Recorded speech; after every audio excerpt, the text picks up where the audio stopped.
नमस्कार मंडळी, विभूती दर्शन या यूट्यूब चॅनलमध्ये तुमचे सर्वांचे स्वागत आहे. प्रत्येकाच्या अंगणामध्ये तुळस वृंदावन असतेच आणि वास्तुशास्त्रानुसार तुमच्या अंगणातील तुळस वृंदावन ही कोणत्या दिशेला आहे आणि कशी लावलेली आहे, मुख्य दारावर तुळस वृंदावन लावणे शुभ आहे की अशुभ आहे, आजच्या व्हिडिओमध्ये याविषयी आपण संपूर्ण माहिती बघणार आहे. तसेच तुळशीजवळ दिवा लावताना आपलं मुख कोणत्या दिशेला असावं याविषयीची संपूर्ण माहिती आजच्या व्हिडिओमध्ये मी तुम्हाला सांगणार आहे. आणि तुळशीजवळ अशा कोणत्या वस्तू आहे ज्या अजिबात ठेवू नये, ज्यामुळे आपल्या घरातील लक्ष्मी निघून जाते आणि आपल्या घरामध्ये अलक्ष्मीचा वास होतो. तर याविषयीची आजच्या व्हिडिओमध्ये आपण संपूर्ण माहिती बघणार आहे. लवकरच तुळशी विवाह सुद्धा येत आहे, त्यामुळे ही माहिती तुम्ही अवश्य इतर लोकांपर्यंत सुद्धा शेअर करा. आणि जर व्हिडिओ आवडला तर व्हिडिओला सुद्धा लाईक करा. आणि जर तुम्ही अजूनपर्यंत सबस्क्राईब केलं नसेल तर सबस्क्राईब सुद्धा करा. चला तर व्हिडिओला सुरुवात करू. तुळस ही वनस्पती अशी वनस्पती आहे जी प्रत्येकाच्या घरातील अंगणामध्ये असते आणि हिंदू परंपरेनुसार, श्रद्धेनुसार तुळशीला अत्यंत शुभ मानले गेले आहे आणि याच तुळशीला लक्ष्मीचे स्थान सुद्धा दिलेले आहे. म्हणून ही तुळस आपल्या घरातील कोणत्या दिशेला असावी आणि कुठे असावी याविषयी वास्तुशास्त्रामध्ये बरीचशी माहिती आहे. आणि कुठे नसावी तर चुकूनही तुळस ही आपल्या घराच्या छतावर नसावी.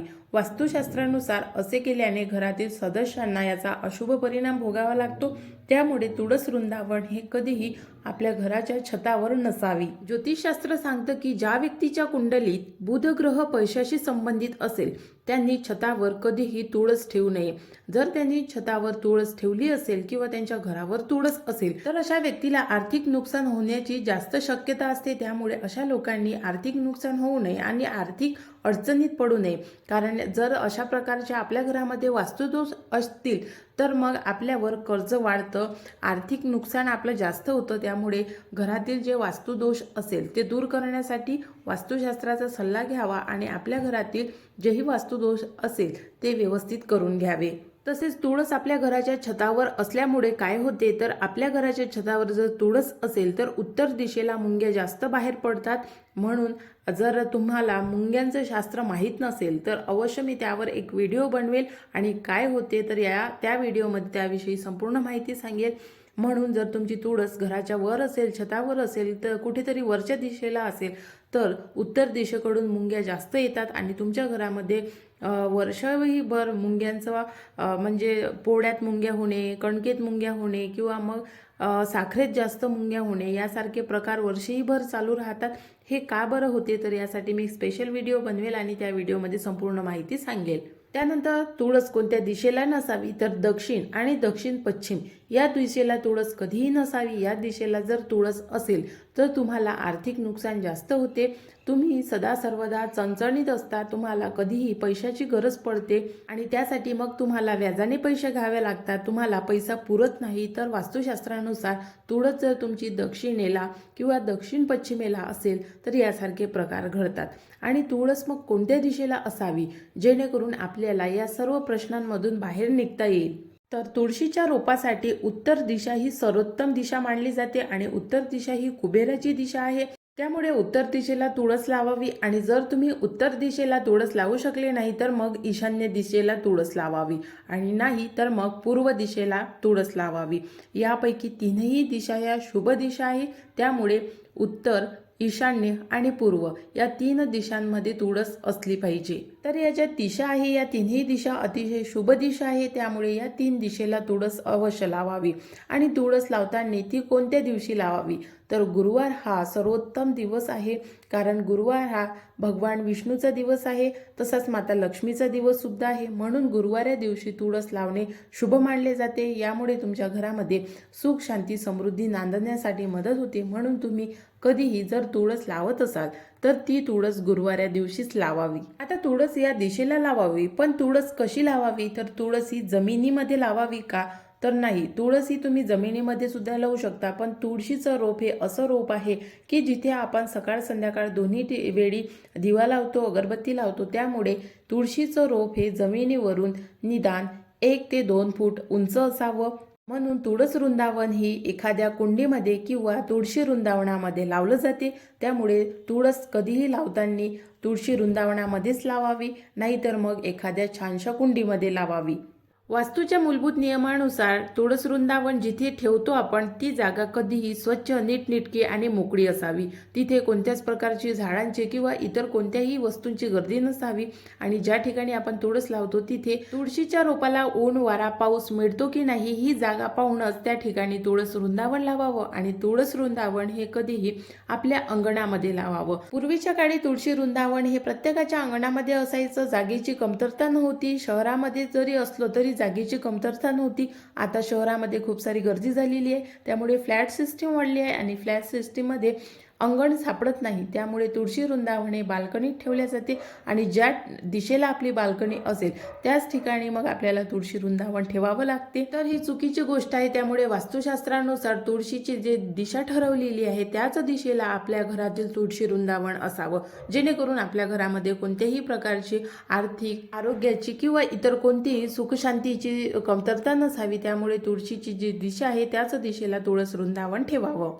आता ज्या ठिकाणी तुळस ठेवलेली आहे तर त्या ठिकाणी अशा कोणत्या वस्तू आहे, कोणत्या गोष्टी आहे ज्या अजिबात ठेवू नये. तर तुळशीच्या आजूबाजूला कधीही काटेरी झुडपे किंवा काटेरी जे झाडे असतात, मग त्यामध्ये गुलाबाचं झाड सुद्धा येते किंवा कॅक्टसचे झाडं सुद्धा येतात. तर ही जे झाडे आहे, ह्या ज्या वनस्पती आहे त्या कधीही तुळशीपाशी ठेवू नये. त्यानंतरच्या वस्तू आहे ज्या आपल्या घरामध्ये जागा नसते आणि म्हणून आपण त्या तुळशीजवळ ठेवतो, तर त्या कोणत्या वस्तू आहे? झाडू, केराचे सूप, कचरा कोंडी आणि चप्पल, बुटांचं स्टँड. ह्या ज्या वस्तू आहे ह्या आपण बघितल्या असेल फ्लॅट सिस्टीममध्ये, तर ह्या नेहमी तुळशीच्या जवळच असतात. तर ही अतिशय चुकीची पद्धत आहे किंवा वस्तू ठेवण्याची जागा आहे. त्यामुळे वास्तुशास्त्रानुसार तुळशीजवळ या वस्तू अजिबात कधीच ठेवू नये. कारण तुळशीला आपण माता लक्ष्मीचं स्थान देतो, तिची रोज पूजा अर्चा करतो, म्हणून या ज्या वस्तू आहेत त्या तुळशीजवळ कधीच ठेवू नये. जर या वस्तू तुळशीजवळ राहत असेल तर तुमच्या घरामध्ये निश्चितच तंगी असेल, आर्थिक अडचणी असेल आणि तुम्हाला पैशांची सदा सर्वदा नेहमी तुम्ही कितीही कमावत जरी असाल तर तो पैसा तुम्हाला पुरत नसेल, तुम्हाला नेहमी कुठून तरी व्याजाने पैसे घ्यावं लागत असेल किंवा मग तुमच्यावर लोकांचं कर्ज होत असेल, तर या गोष्टी तुमच्यासोबत का घडत आहे याचा विचार करून आपण आपल्या घरामध्ये काही वास्तुदोष आहे का आधी तो शोधून काढावा आणि जर असेल तर तो व्यवस्थित करून घ्यावा. यासारखे जे छोटे छोटे वास्तुदोष असेल तर ते सुद्धा आपल्याला अडचणी देतात आणि आपले सर्वात महत्त्वाची मेन गोष्ट म्हणजे आपल्यावर सर्वात मोठं संकट येते, ते म्हणजे आर्थिक संकट, त्यानंतर आरोग्याचं आणि त्यानंतर सुख, शांती आणि घरातील लोकांचे एकमेकांशी नाते. या सर्व गोष्टीवर वास्तुशास्त्र हे खूप प्रभाव टाकत असते. त्यामुळे आपल्या घरात जर वास्तुदोष असेल तर तो दूर करण्यासाठी तुम्ही एखाद्या वास्तुशास्त्रज्ञाचा सल्ला घ्यावा आणि आपल्या घरातील दोष दूर करावे, जेणेकरून आपण सुखाने, शांतीने आणि समाधानाने आपलं आयुष्य आपल्या घरच्यांसोबत, आपल्या परिवारासोबत चांगल्या प्रकारे घालवू शकू आणि सुख समाधानाने राहू शकू. यासाठी वास्तुदोष दूर करणे अत्यंत आवश्यक आहे. आता त्यासोबत हे झाले संपूर्ण तुळशीविषयीचे आणि वास्तुविषयीचे काही महत्त्वाच्या गोष्टी. पण ज्यावेळी आपण तुळशी वृंदावनाचं पूजन करतो किंवा तुळशीची पूजा करतो, दिवा लावतो, त्यावेळी आपलं मुख कोणत्या दिशेला असावं?